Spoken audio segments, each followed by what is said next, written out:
Je voudrais que tous nous nous inclinions dans l'attitude de la prière. Chacun doit le faire avec joie. Nous voulons d'abord dire merci à Dieu pour toute la grâce qu'il est en train de nous faire. Nous sommes habitués toujours à réclamer, à demander à Dieu ce que nous voulons. Mais nous n'avons pas aussi l'habitude de lui manifester notre reconnaissance. C'est grâce à Dieu que nous sommes vivants aujourd'hui. C'est grâce à Dieu que nous nous retrouvons devant lui ce matin. Alors je voudrais que nous élevions nos voix pour lui dire merci. Si le Saint-Esprit te conduit à lui faire une offrande d'action de grâce, à titre de reconnaissance bien sûr, tu peux le faire. Prions le Seigneur. Nous voulons te dire merci, toi par la bonté de qui nous jouissons de cette vie. C'est toi qui... que c'est par tes bontés à toi que nous jouissons de cette vie.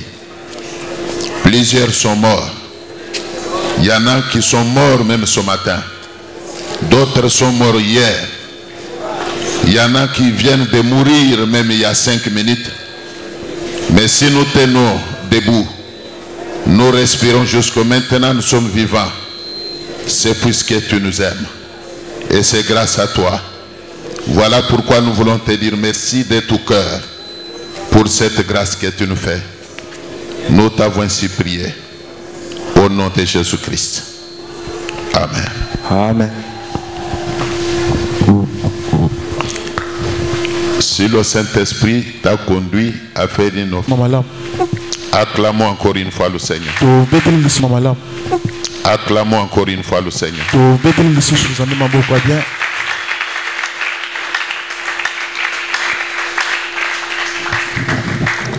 Alors nous allons aujourd'hui parler de l'amour envers Dieu. Il est vrai que Dieu est le premier à aimer les hommes. Comme dit la Bible, car Dieu a tant aimé le monde qu'il a donné son Fils unique. Mais Dieu aime qu'en retour, les hommes et les femmes puissent l'aimer aussi. C'est de cela que nous allons parler. Alors nous lisons Matthieu chapitre 22. Versets 34 à 37. Les pharisiens ayant appris qu'il avait réduit au silence des Sadducéens se rassemblèrent. Et l'un d'eux, docteur de la loi, lui fit cette question pour l'éprouver. Maître, quel est le plus grand commandement de la loi? Et Jésus lui répondit, tu aimeras le Seigneur ton Dieu de tout ton cœur, de toute ton âme et de toute ta pensée. Je reprends. En réponse, Jésus lui répondit, tu aimeras le Seigneur ton Dieu de tout ton cœur, de toute ton âme et de toute ta pensée. Parole du Seigneur. Acclamez la parole de Dieu. Gloire au Seigneur. Amen. Amen. Il faut aimer la parole de Dieu. Car c'est elle qui a tout créé. C'est la parole de Dieu qui a créé les cieux et la terre. C'est elle qui nous a créés. C'est la parole de Dieu qui nous rassemble. C'est elle qui a fait de nous fils et filles de Dieu. Amen. Amen. Alors, la Bible parle des pharisiens. qui un jour avait posé la question à Jésus-Christ comme pour l'éprouver. Alors la question était posée de cette manière. Maître, quel est le plus grand commandement? Ils avaient besoin de découvrir le plus grand commandement de Dieu.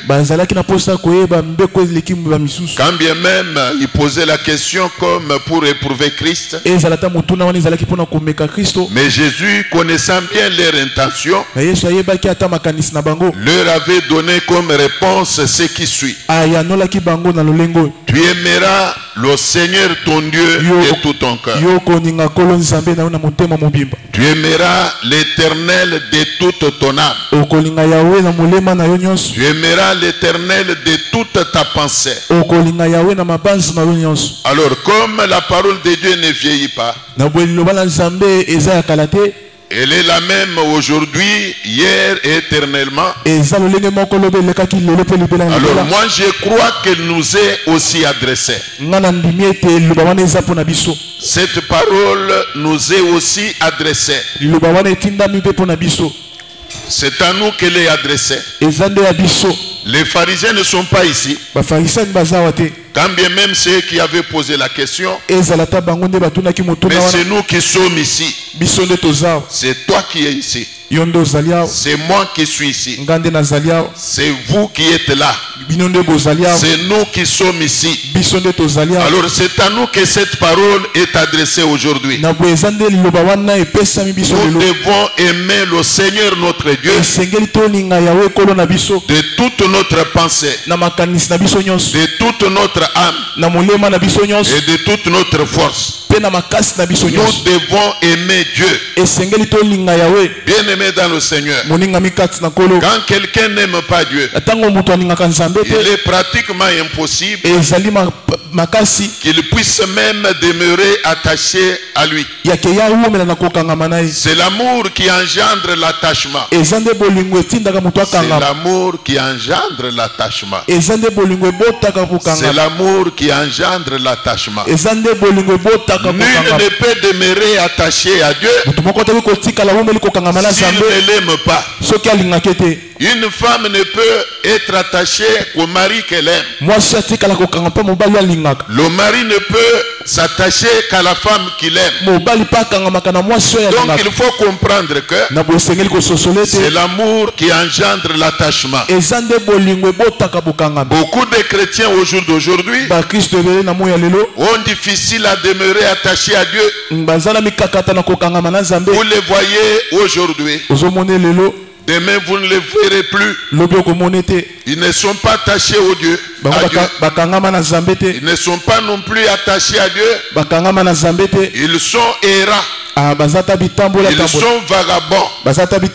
Pourquoi? Puisqu'ils ne sont pas attachés à Dieu. Ce qui peut engendrer l'attachement, c'est l'amour envers Dieu. Alors Dieu nous recommande aujourd'hui de l'aimer. Alors, de quel amour parle la Bible? La Bible dit nous devons aimer l'Éternel de toute notre âme, de toute notre pensée. Nous devons aimer l'Éternel. Bien aimé dans le Seigneur, nul ne peut être docile à Dieu. Ce qui peut engendrer la docilité, si vous voulez, l'obéissance, c'est l'amour. C'est l'amour. On ne peut obéir qu'à celui qu'on aime. On ne peut obéir qu'à celui qu'on aime. On ne peut obéir qu'à celui qu'on aime. Une femme ne se soumet qu'au mari qu'elle aime. Même dans un mariage, la Bible recommande aux femmes d'être soumises, Mais moi je vous dis que pour qu'une femme soit soumise, il faut qu'au préalable elle aime son mari de toute sa force, de toute son âme. Alors c'est l'amour envers le mari qui peut engendrer la soumission. C'est l'amour envers le mari qui engendre la soumission. Alors dans un mariage où il n'y a pas d'amour, sachez bien, c'est difficile qu'il y ait la soumission. Beaucoup de maris se plaignent contre leurs femmes qu'elles ne leur sont pas soumises, qu'elles sont têtues. Alors moi je vous dis aujourd'hui que c'est l'amour qui engendre la soumission. Quand une femme aime son mari, même si le mari est de petite taille, même si le mari est pauvre, même si le mari n'a pas étudié, si une femme l'aime, elle lui sera soumise. Elle lui sera soumise. Alors c'est ce qui me fait dire que l'amour engendre l'obéissance. Si vous voulez que j'avance, je vous dis que l'amour engendre même le respect. L'amour engendre même le respect. Une femme qui aime son mari le respecte. Le respecte. Amen. Amen. Amen. Amen. Quelqu'un peut-il dire un bon amen? Alors je viens de dire que l'amour engendre l'attachement. Aujourd'hui dans des églises, nous avons des fidèles qui ne sont pas attachés à Dieu. Alors que la Bible recommande aux fidèles que nous sommes d'être attachés à Dieu. La Bible dit attachez-vous à lui et vous aurez la paix. Alors beaucoup de chrétiens ne savent pas demeurer attachés à Dieu malgré les exhortations. Ils ne sont pas attachés à Dieu. Ils ne sont pas attachés même à l'église. Ce qui peut faire que quelqu'un soit même assidu au temple, c'est l'amour envers Dieu, l'amour envers la voix du Seigneur. Quand quelqu'un aime Dieu, il se sacrifie pour lui. Sommes-nous ensemble? Quand quelqu'un aime Dieu, il se sacrifie pour lui. Il fait même l'impossible. C'est ainsi que vous pouvez trouver quelqu'un qui habite très loin de l'église. Je dis bien très loin de l'église. Même si vous le conseillez de commencer à fréquenter une église qui est dans leur environ, vous l'entendrez dire que non. Je suis déjà habitué ici. Je commencerai toujours à venir ici. Il n'y a pas de problème. Je me sacrifierai. Je commencerai de tout faire pour commencer à ne venir qu'ici. Ce qu'il fait dire tout ce qu'il dit, l'amour qu'il a envers Dieu. Et avec les embouteillages actuels, il accepte de souffrir. Il accepte de se sacrifier pour Dieu. Pour Dieu. Alors vous les verrez venir même sous la pluie. Même sous la pluie. Vous le verrez venir. Même sous un soleil accablant. Vous le verrez venir. Il accepte ce sacrifice-là. Il aime Dieu. Il aime Dieu.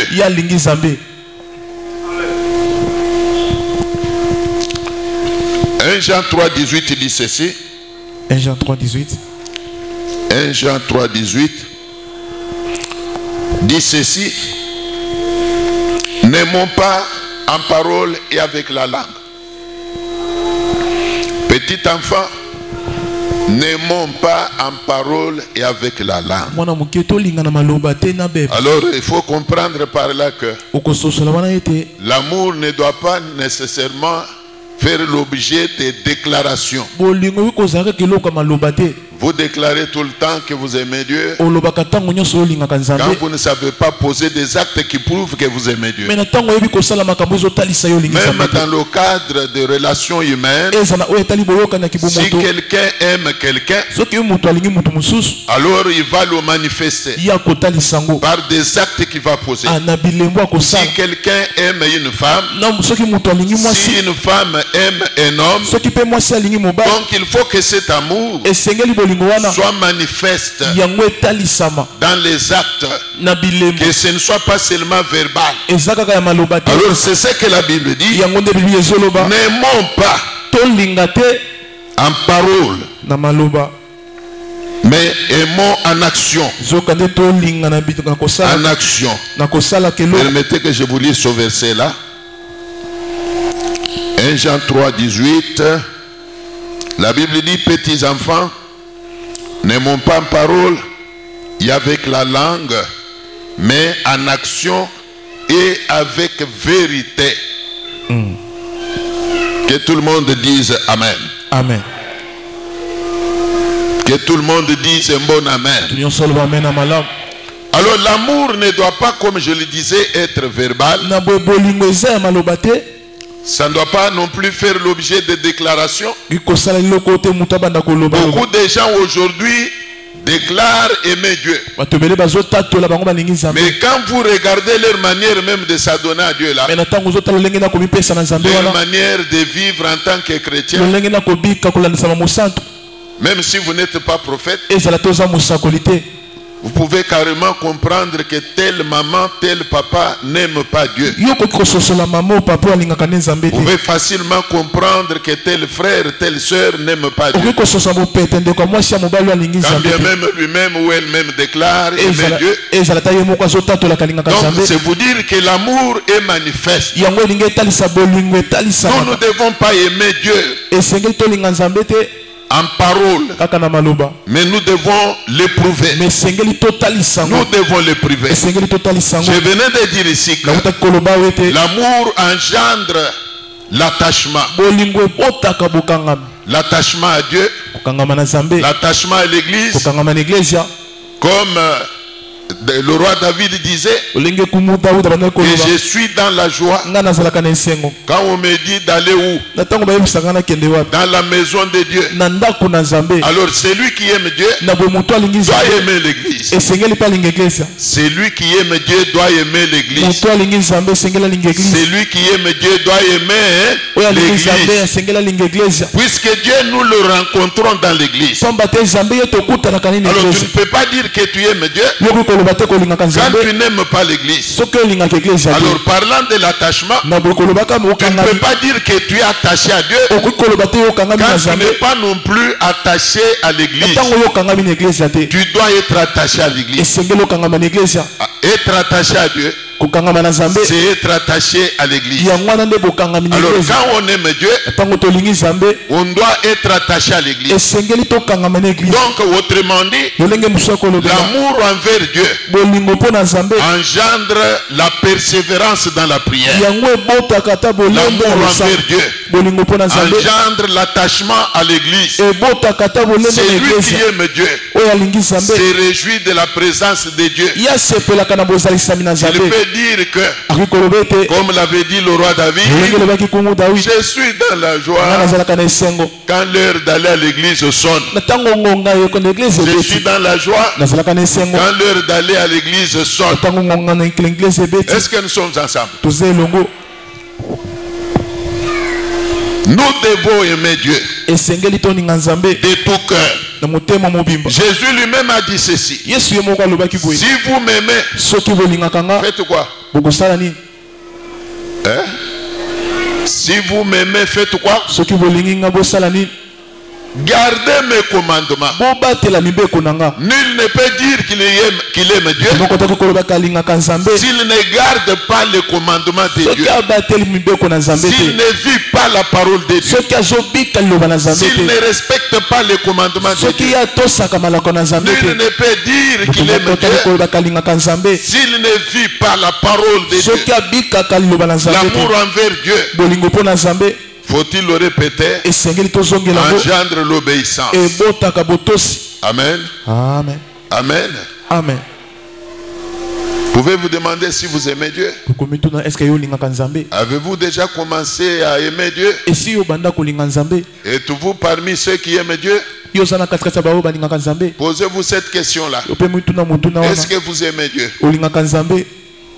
Si vous l'aimez, l'aimez-vous de tout votre cœur? Est-ce que vous l'aimez de tout votre cœur?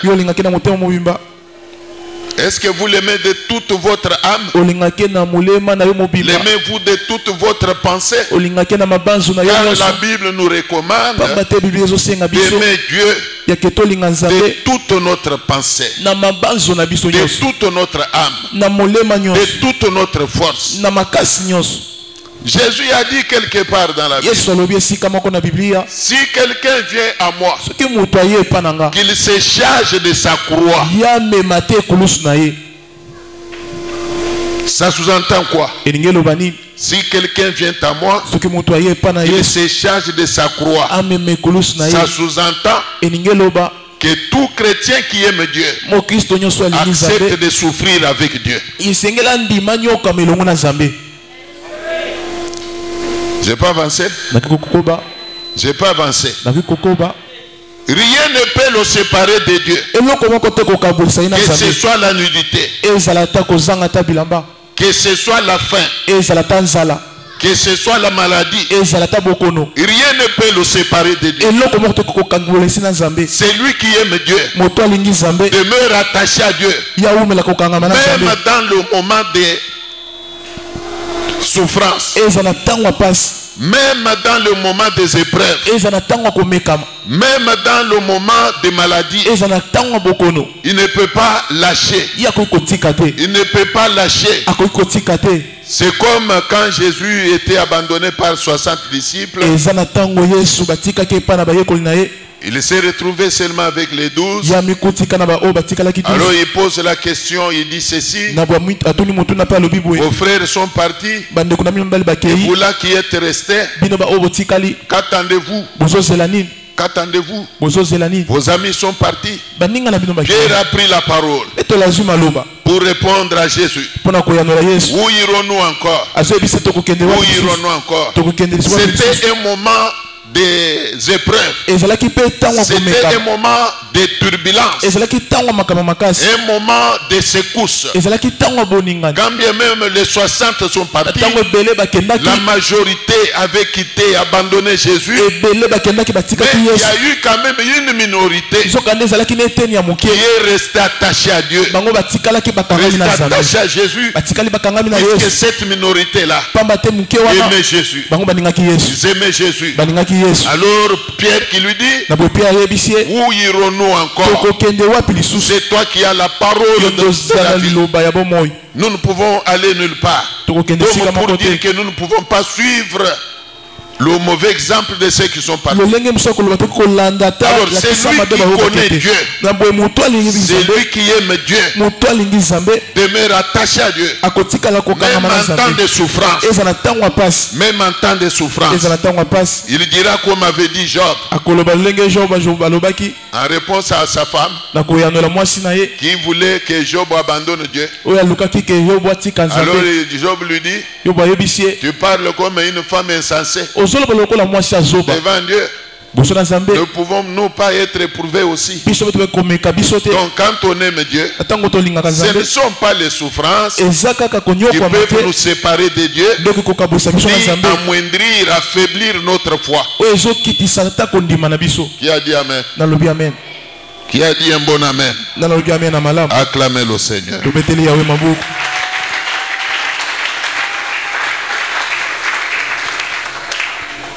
Tu peux relayer ma parole à ta voisine, à ton voisin, en lui demandant tout simplement de commencer à aimer l'Éternel de tout son cœur. Commence à aimer Dieu de tout ton cœur. Dis-le lui. Toi aussi réplique en disant: faites de même vous aussi. Faites de même vous aussi.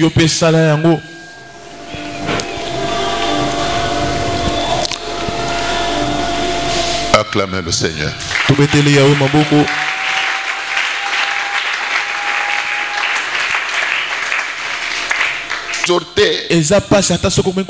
frère, adonne-toi à Dieu.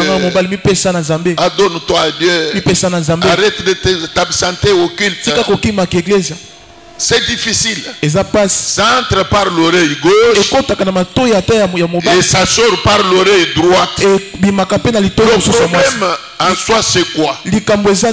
Quand l'homme n'a pas encore ouvert son cœur à Dieu, quand quelqu'un n'a pas encore commencé à aimer Dieu, il est difficile que même la parole de Dieu trouve de la place dans son cœur. C'est difficile. C'est difficile.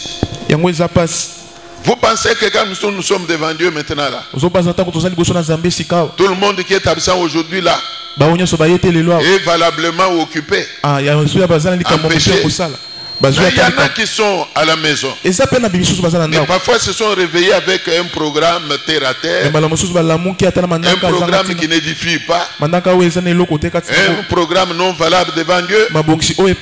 Ils sont là, parfois en train de ne rien faire. Ils sont à la maison. Le problème c'est quoi?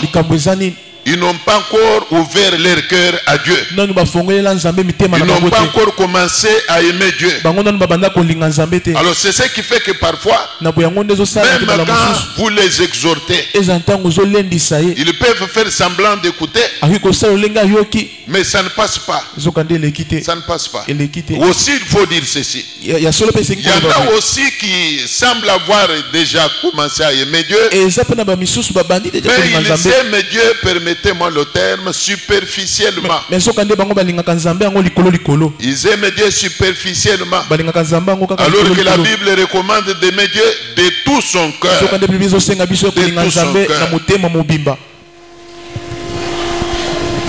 Un amour qui n'est pas approfondi finit par se diluer.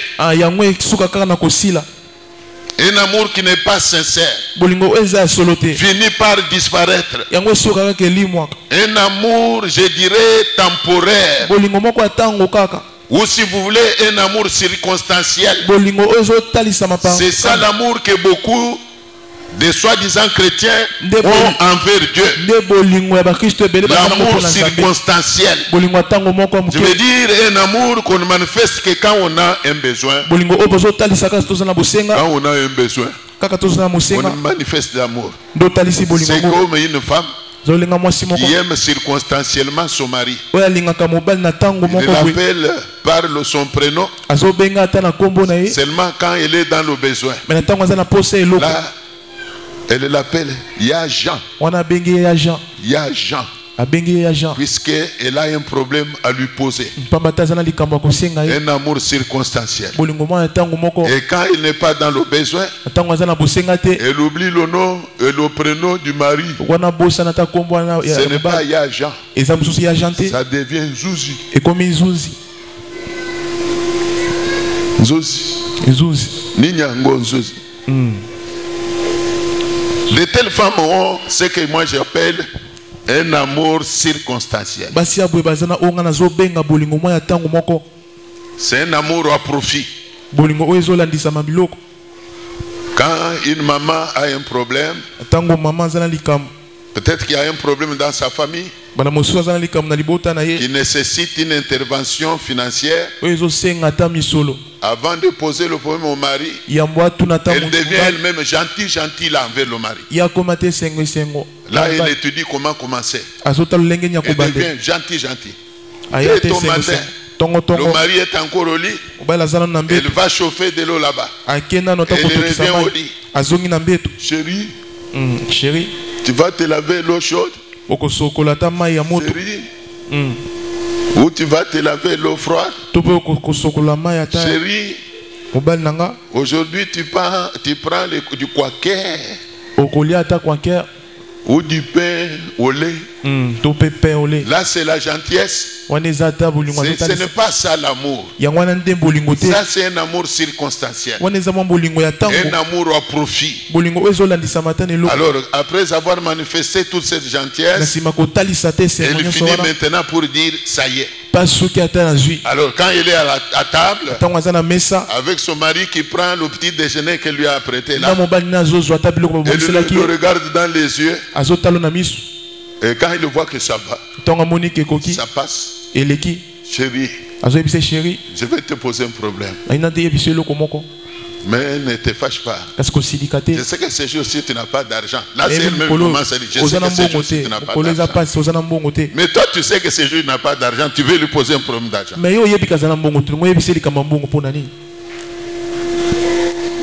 Amen. Amen. Amen. C'est ça l'amour que beaucoup de chrétiens ont envers Dieu. Un amour circonstanciel.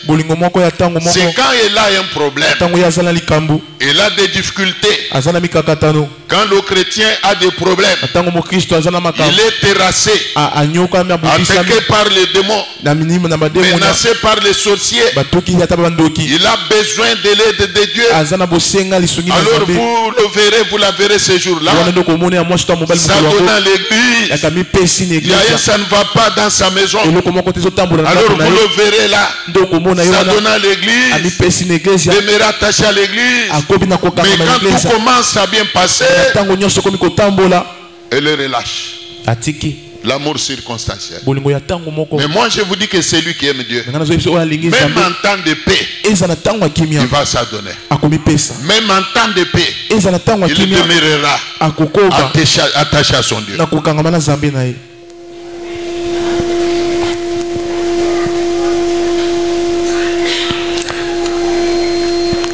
Écoutez,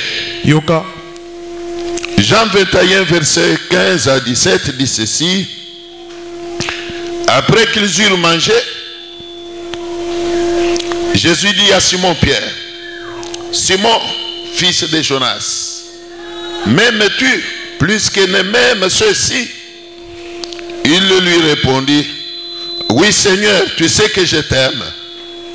Jésus lui dit, paie mes agneaux. Il lui dit une seconde fois, Simon, fils de Jonas, m'aimes-tu? Pierre lui répondit, oui Seigneur, tu sais que je t'aime. Jésus lui dit, paie mes brebis. Paie quoi? Mes brebis. Donc, Jésus voulait que l'amour de Pierre soit manifesté par le service à rendre à qui? À Dieu. Quand quelqu'un aime Dieu, alors qu'il a appelé à servir Dieu, il doit continuer à servir Dieu, quel qu'en soit le prix. Je dis bien quel qu'en soit le prix. Même en temps de disette, il servira Dieu. Ce n'est pas non plus la souffrance qui peut le séparer du service à rendre à Dieu. Alors il lui dit pour la troisième fois, Simon, fils de Jonas, m'aimes-tu? Pierre fut attristé de ce qu'il lui avait dit pour la troisième fois. M'aimes-tu? Écoutez, Simon Pierre était de la même nature que nous. En dehors du fait qu'il était apôtre, mais il était aussi chrétien, comme moi, comme toi. Mais Jésus a voulu tester. Il a voulu savoir si Simon l'aimait. Alors je voudrais te dire que le Simon Pierre d'aujourd'hui, c'est toi qui m'écoutes là, c'est toi qui me regardes là, et Jésus est devant toi. Il veut savoir si tu l'aimes. Est-ce que tu aimes Dieu? De la même manière qu'il avait interpellé Pierre, il nous interpelle nous aussi aujourd'hui. Il veut savoir si nous l'aimons. Quand bien même peut ne pas nous poser la question d'une manière directe. Mais là, il se pose la question. Est-ce que Marguerite m'aime? Est-ce que Jeanne m'aime? Est-ce que André m'aime? Dieu a toujours cherché à connaître qui est en train de l'aimer, qu'il aime de tout cœur. C'est ça la question que Jésus voulait poser à Pierre. Il voulait savoir si Pierre l'aimait. Aujourd'hui, la même question nous est posée. Est-ce que nous aimons Dieu? Est-ce que nous aimons Dieu? Est-ce que tu aimes Dieu? Si en réalité tu l'aimes, que fais-tu pour toi? Que fais-tu pour toi et pour lui? Que fais-tu pour lui? Si tu aimes Jésus, qu'as-tu déjà fait pour Jésus? Qu'entends-tu faire pour lui? Si tu aimes Dieu, la Bible dit, n'aimons pas en parole, n'aimons pas en parole, mais encore par les lèvres. Mais nous devons manifester l'amour par les actes que nous posons. Nous devons manifester l'amour. Si tu aimes Dieu, qu'as-tu déjà fait pour lui? Qu'entends-tu faire pour lui?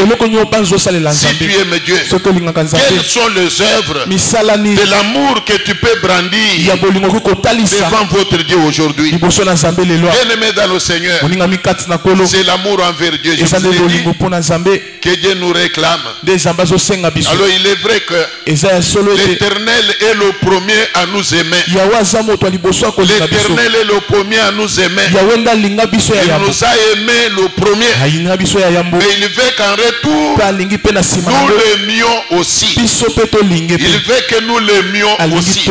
L'Éternel t'aime toi là. Malgré qu'il y a des hommes qui ne t'aiment pas. Peut-être que dans ta famille tu n'es pas aimé. Peut-être que là où tu travailles tu n'es pas aimé. Peut-être que dans la parcelle où tu habites tu n'es pas aimé. Peut-être même que dans cette église tu n'es pas beaucoup aimé. Laisse-moi te dire, il y a quelqu'un qui t'aime. Il y a quelqu'un qui t'aime. Il y a quelqu'un qui connaît ta valeur. Il y a quelqu'un qui t'aime. Il y a quelqu'un qui t'a aimé. Il continue à t'aimer. Alors il veut que toi aussi tu l'aimes. Il veut que tu lui donnes ton cœur. Il veut que tu lui manifestes ton amour. Bienvenue dans le Seigneur. Les Français disent ceci: vaut mieux tard que jamais. Alors ce message est venu aujourd'hui pour amener ceux qui n'avaient pas encore commencé à aimer Dieu à pouvoir l'aimer. Commençons à aimer l'Éternel. Je ferme ma Bible.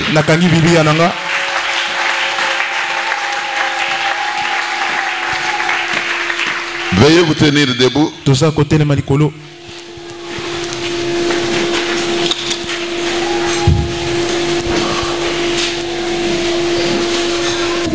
Nous avions promis aujourd'hui d'adresser à Dieu une prière de demande de protection. Pour nous-mêmes, pour nos foyers respectifs et même pour nos entreprises. Alors nous n'avons que des sujets de prière. Avant que nous commencions à réclamer la protection de Dieu, je voudrais que chacun élève sa voix maintenant pour anéantir toute éventualité des plans du monde des ténèbres, tous les plans des hommes ou des femmes qui ne t'aiment pas contre ta vie, contre ton foyer, annulé par ta prière. Prions le Seigneur.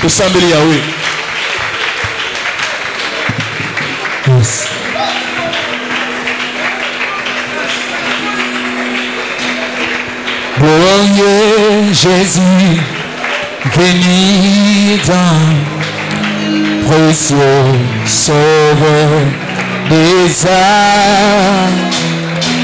À la croix tu subis la honte pour nous délivrer de la mort. Glorieux Jésus, venu d'en haut, précieux sauveur des âmes. Yahweh, à la croix tu subis la honte pour nous délivrer de la mort. Nous venons à toi, ô roi éternel. Nous inclinons nos cœurs devant toi, ô roi immortel, toi le Dieu parfait, qui habite avec les imparfaits. Oh oui, glorieux Jésus, béni d'en haut, précieux sauveur des âmes. À la croix tu subis la. Deuxième et dernier sujet. Si tu ne le sais pas, laisse-moi te dire que l'Éternel est le bon berger. Laisse-moi t'informer. Laisse-moi te rassurer que l'Éternel est le bon berger. Il est capable de te protéger. Il a protégé Daniel devant les lions pendant toute une nuit, sans que les lions n'inquiètent Daniel. Il a protégé Shadrach, Meshach, Abednego dans la fournaise ardente. Pendant tout le temps qu'ils étaient là dans le feu n'a pas pu les brûler puisqu'ils étaient protégés par Dieu. Alors ce même Dieu-là n'a pas changé. Ce qui était en ce temps-là, ce qu'il était en ce temps, c'est ce qu'il est aujourd'hui. Même ce matin, il n'a pas changé. Élève ta voix, réclame ta protection. Réclame la protection de ton foyer. Réclame la protection de tes affaires. Que l'Éternel te protège. Il protège tes entreprises. Il protège ton foyer. Il protège toi-même contre vent et marée.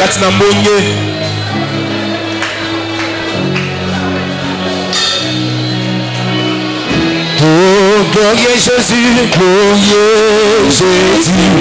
béni d'en haut, précieux sauveur des âmes. Yahweh, à la croix tu subis la honte pour nous délivrer de la mort. Oh, nous venons à toi, ô roi éternel. Nous inclinons nos cœurs devant toi, ô roi immortel, toi le Dieu parfait, qui habite avec les uns. Oh Yahweh, oh nous venons à toi. Yahweh, nous venons à toi, et Shaddai, nous venons, demandons grâce à nous voir ma gamme, nous venons, demandons grâce à nous voir ma gamme, demandons grâce à nous voir ma gamme, Yahweh.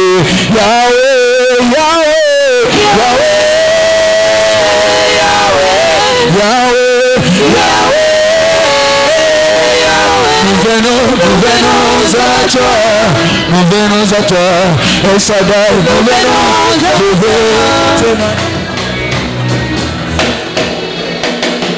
Vous pouvez reprendre place.